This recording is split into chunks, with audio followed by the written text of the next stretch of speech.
Trail runners, welcome back to Chasing Gold Black Canyon edition. Back in the desert, we are talking with some of the front runners coming to the Black Canyon 100K who are looking to get themselves one of those two coveted golden tickets into the Western States Endurance Run.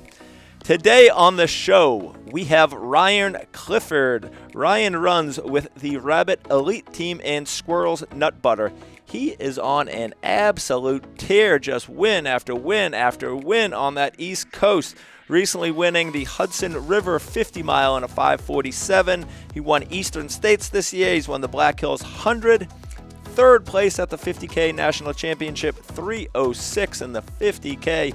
Woo! Ryan, welcome to the show.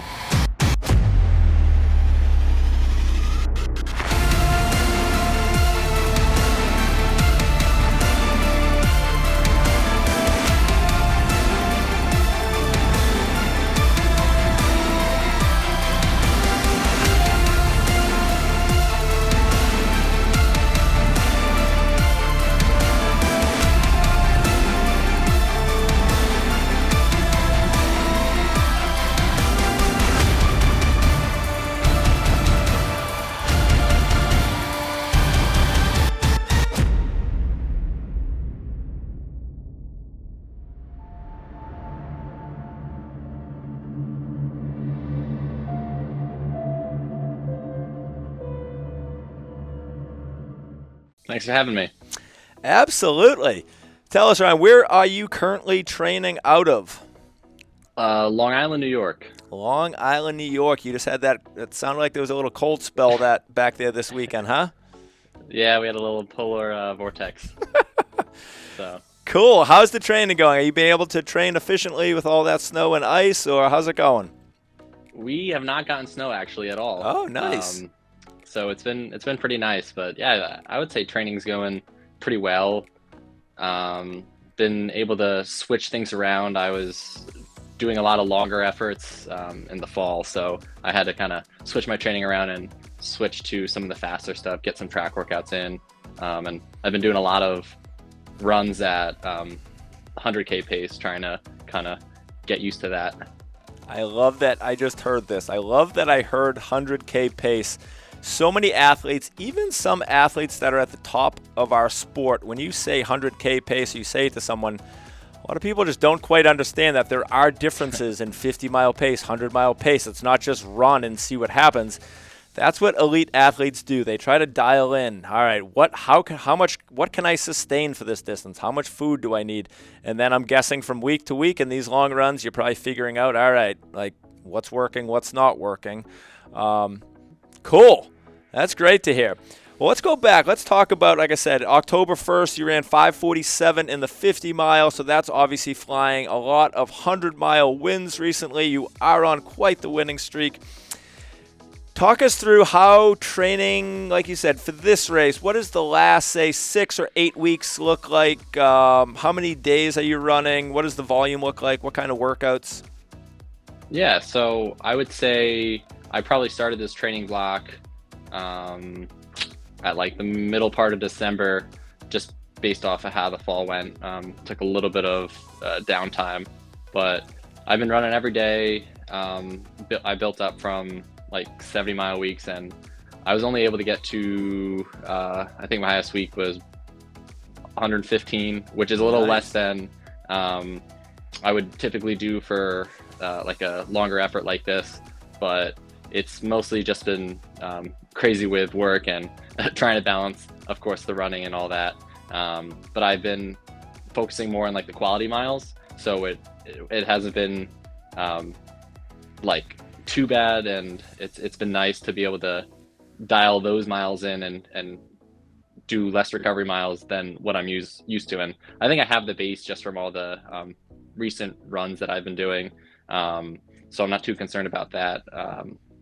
And then in terms of workouts, so I have been doing a lot of like steady states, a couple long runs, 30 plus miles, and then the track workouts. I started with some speed, so like quarters, and then like 5x1K, and then a month later, I did 10 by 1K, and then I did 5 by mile, and then this week I actually have 8 by mile at like 10K pace. So trying to make sure I'm able to have that speed and be able to kind of fire in all cylinders. You never know what's going to happen at the end of one of these races, especially when there's a golden ticket on the line. Or 2 golden tickets. Absolutely. And what is your background? Did you run collegiately? Yeah, so I went to Mansfield University, which is a small Division II school in the northern tier of Pennsylvania. I was a steeplechaser, 5K, 10K. So, and then I went out into coach out in North Dakota grad school, got a master's degree, got that paid for, and lived out there for 2 years, which was great. So cool. I've been running the entire time. Yeah, I think that is when I first had heard the name. I think you came down to a track race, a 24-hour track race or a 100-mile track race here. Very impressive performance, and I remember hearing North Dakota. Cool. Well, it's been quite the journey. You're here. You are definitely one of the front runners. You're winning everything, this winning streak. I absolutely love to see this going on. But now you are coming from some frigid conditions into what could be, we can't guarantee it, a very hot climate. How are you trying to prepare for potentially swings going from, I don't know if it's 30 degrees where you are, to potentially a 70 to 85 degree day here? So I haven't been doing any like crazy heat acclimation training. I always think it's a little bit harder running out on the East Coast just because of the humidity, and it's nice heading out more west and into like the desert and the Phoenix area just because it's so dry. So I think that kind of balanced itself out a little bit. And we have had a few stretches in the last 6 to 8 weeks where we've crept up in the mid 60s that I've been able to get runs in, which has been nice. But yeah, hoping for a not too hot of a day, because that definitely gives a lot of the West Coasters quite the edge. But we're just got to see how it goes. If it's hot out, we'll just dump some water, dump some ice in the hat, and we'll just go from there. Absolutely. I just directed a race this weekend. And we've had a lot of temperatures in the 50s here in the Phoenix area. This weekend it got up to 70, and those Phoenicians, they were melting. So everyone will be melting. It's been a little cold here recently. Have you been on course before? Have you ran on any of the Black Canyon Trail? Absolutely 0 miles on there. All right. That's not the worst thing. Coming, with an East Coast background, I'm sure you've heard the trail is technical. I'm here to tell you got nothing to worry about. There are some rocky sections, but it's nothing like anything you're facing in Pennsylvania or New York on the trails. So for sure, yeah, I've seen some of the like the intro videos and the drone shots and all that, and yeah, it doesn't look too technical, but I know looks can be deceiving, especially with the sand. Yep. Yeah, there's definitely some rocky points, but it's dry rock, so I feel like if you're used to running on wet rock, which is a whole different ballgame when you're out east. Wet rock is slick, so I don't think you're going to have any difficulty handling the type of terrain that's out there. Cool. Do you have family, friends, crew, pacer, anything like that coming to help you along the way? Yeah, so I have my buddy, my college teammate, Travis, who is in Phoenix, living there, and he's been living there for 2 years. His girlfriend, Jess.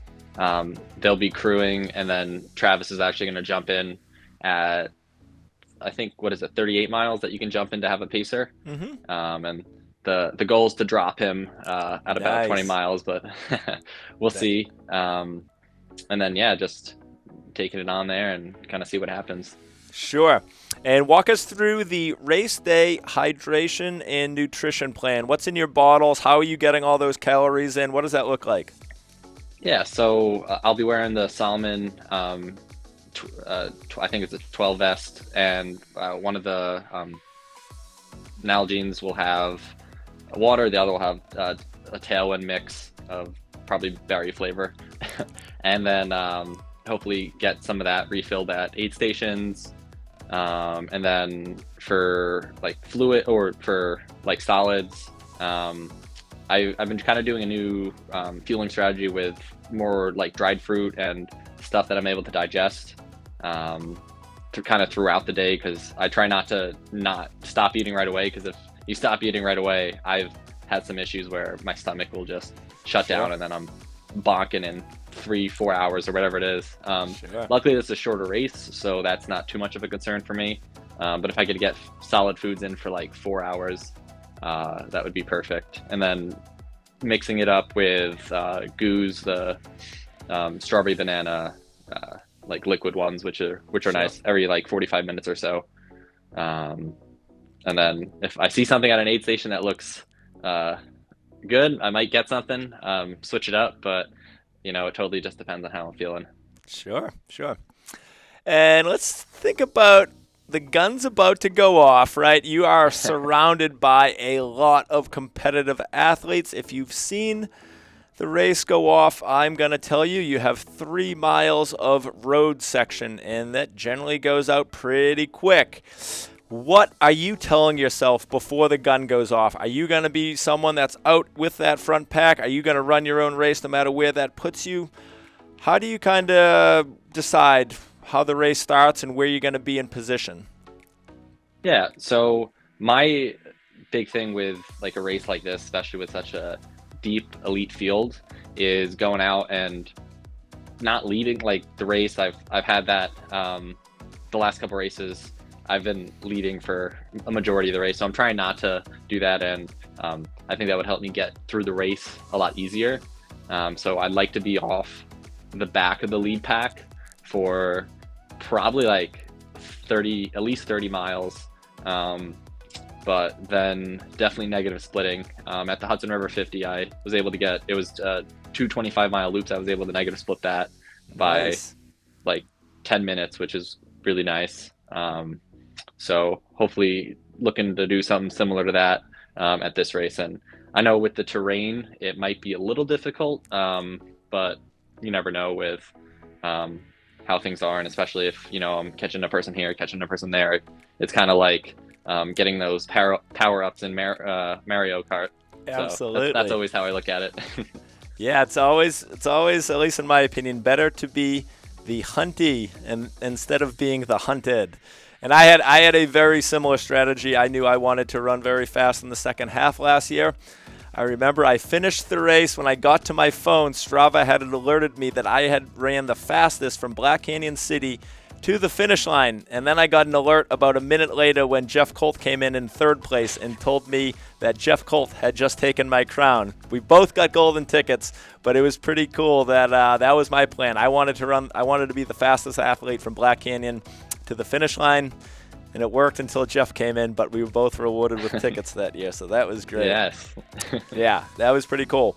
It's fun to hear you say that 100K, it's a shorter distance, right? You've obviously had a lot of success in the 100-mile distance. This is a little quicker, so I feel like I was coming in from that vantage point last year as well. Whereas if you've looked at the list, you probably know we have a few marathoners in that 210 to 215 range. So it's a little different for every athlete. Every athlete has their strengths. Every athlete has some weaknesses or things to work on. You certainly have the endurance. You have the speed. You've got it both. We are stoked to see you out there. Looking forward to it. Absolutely. And we are going to dive into our 10-question fast-paced fartlek round. Ryan, are you ready? Ready for it. Let's go. All right. Question number 1. What sneakers will you be wearing at the Black Canyon 100K? The Hoka Tecton X. Nice. Great shoe. How about first ultra marathon, and when was it? It was Cayuga Trails in Ithaca, New York in May of 2019. Which you've later gone on to win that race, correct? Yep, last year. Just on this winning streak. Look out, Black Canyon. This guy is hot. All right, walkout song. You get to pick the song that the race starts to. What song are you going to go with? I don't know. We stumped him. You want to pass? Maybe Power by Kanye. All right, I like it. Okay, Black Canyon is known for notoriously either having very hot years or very wet years. If you had your choice, would you prefer a very hot or very wet year? Very wet. All right. Guilty pleasure. Guilty pleasures. You are in the supermarket each week. What guilty pleasure seems to find its way into your cart every week? Mountain Dew. Love it. Do the do. I haven't heard that one yet. I love that answer. First word that comes to mind when I say Black Canyon 100K. Fast. Third response of fast. Number one answer. Show it to me on the board. Ding, ding, ding. Fast. All right. Do you have, question number 7, do you have any race day superstitions?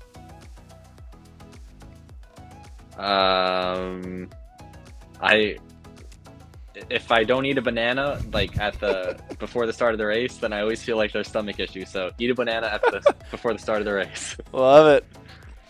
All right, let's imagine it's one of these hot sunny years. Is Ryan Clifford going to be wearing shades or no shades? Oh, shades no matter the condition. Even if it's raining, he'll have his shades on. Yep. All right, question number 9.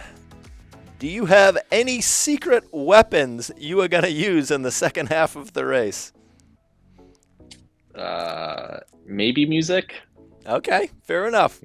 I got a fire playlist, so that always hypes me up. But Absolutely. with the pacer, you never know. Absolutely. Last question, putting you on the spot here. What place are you finishing the Black Canyon 100K? Top 2. Yes. Love it, Ryan. Ryan, we will see you in a couple weeks at Mayer High School at the Black Canyon 100K. Good luck, buddy. Thank you so much.